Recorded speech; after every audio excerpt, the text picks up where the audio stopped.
Morning, Bowie here, Super Coach. Thought I'd come to you this morning with why there seems to be such a distinct association between mental health and the real estate industry. So let's first look at what is mental health. Secondly, why there is such a connection to the industry. And thirdly, what can you do about it? I've got to disclose up front that I'm not a psychiatrist, psychologist or doctor, and you should rely on your own inquiries.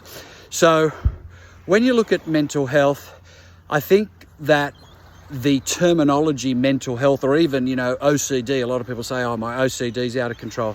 I think it's used quite frivolously, and at some points people say it in quite a cavalier nature. So there's a big difference between clinical depression or clinical diagnosis around depression or mental health issues, and then just feeling flat, feeling out of momentum, having a few bad days or even a bad couple of weeks. So when you look at clinical diagnosis, usually the main symptoms would occur for weeks, if not months, and they would be a manic behaviour in sleep, so either too much or too little. It would be a manic behaviour in your weight, so either gaining too much or losing too much. It would be a feeling of worthlessness, and it would also include distinct suicidal thoughts. If that's occurring for some weeks or some months, that is creeping into clinical diagnosis of either depression and or anxiety, which are not mutually exclusive. So why is there such a connection in the real estate industry?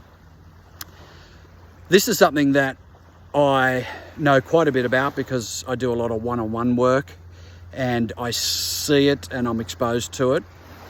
I think it's two reasons. One is the very successful agents seem to be A-type personalities and then seem to be attracted to the industry. So I think it's quite innate that many people that suffer do become quite attracted to an industry that you can completely consume yourself in, where you can completely control your work hours, where you can completely control your income. So there seems to be an innate attraction to the industry. Then there's another group where you're working in an industry where you seem to absorb a lot of anxiety from other people, whether it's team members or clients, that includes buyers and sellers, and you find it very hard to cope with that. Now, the reason that's the case is, you think about it, when people are buying and selling, they're usually dealing with some sort of problem, and the problem could be financial, it could be relationship, it could be their house is too big, too small. It could be that they need to move to another area. Either way, it's some sort of problem that they're trying to solve, regardless if they're a buyer or a seller.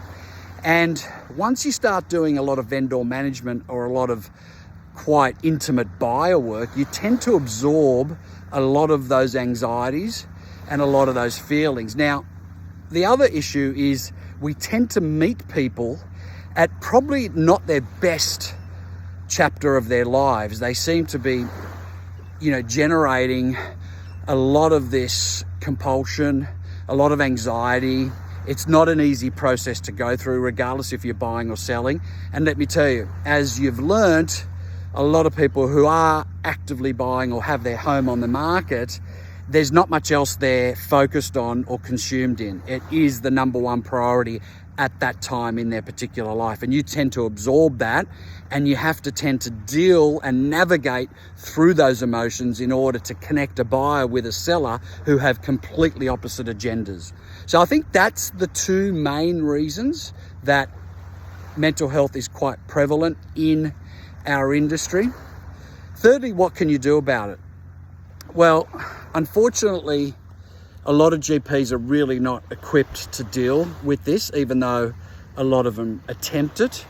And if you do, in the major cities and also in regional areas, if you do need to see a psychiatrist who is someone who can provide a diagnosis and also provide medication, it can be many months to get in.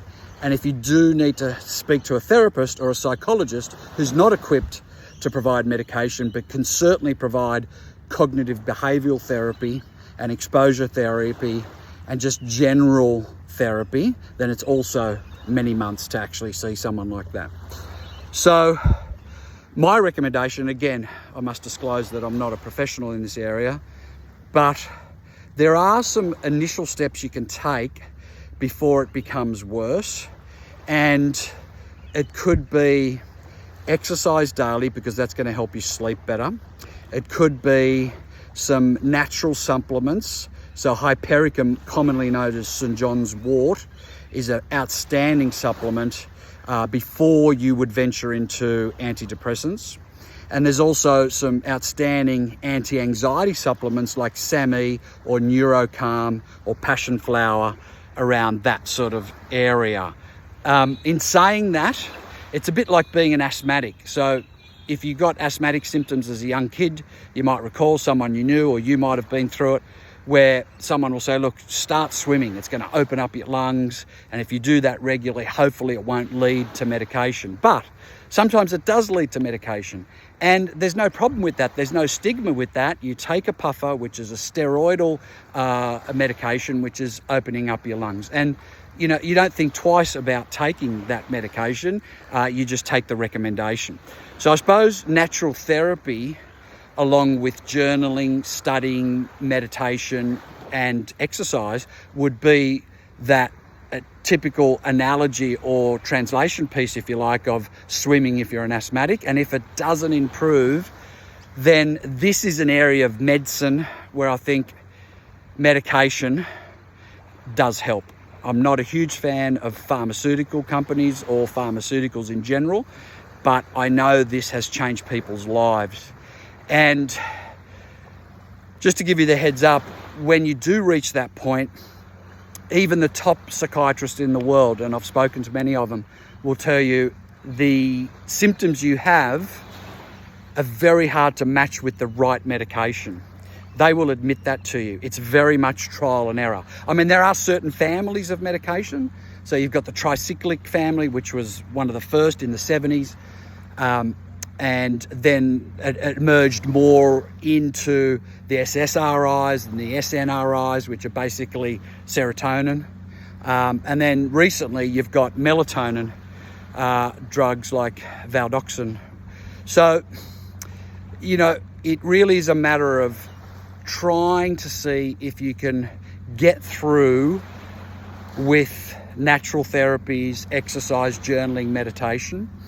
But if not, please don't think it's a failure, or please don't think there's a stigma around taking medication, as long as it's with a proper GP who's highly skilled or a proper psychiatrist, because you would not think twice about taking asthma medication, or you would not think twice about talking openly about asthma.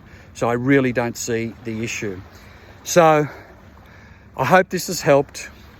It's more awareness around why it exists in our industry and what you could potentially do about it and what it involves.